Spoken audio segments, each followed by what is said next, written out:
Bom dia, malta! Já fomos conhecer a famosa gruta da Guerra dos Tronos. Vamos agora subir um vulcão com 2500 anos e este com uma cratera de 1 km de diâmetro. A subida demora cerca de 20 minutos. No topo existe um caminho à sua volta e este é de 3 km. É enorme.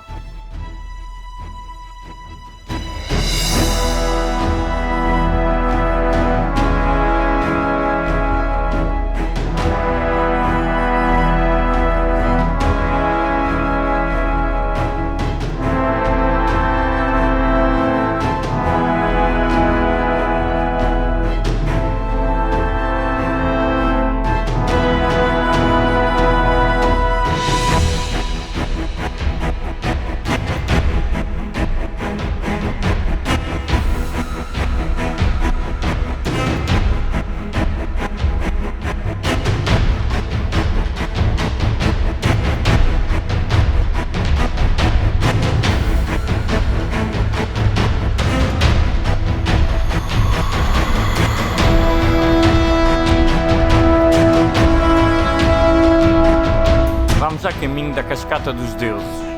Tem apenas 12 metros de altura, mas tem 30 metros de largura. E o seu formato faz da Godafoss uma das cascatas mais bonitas da Islândia.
Olha que ele gosta de pretos. Talvez-nos e tudo. Olha isto.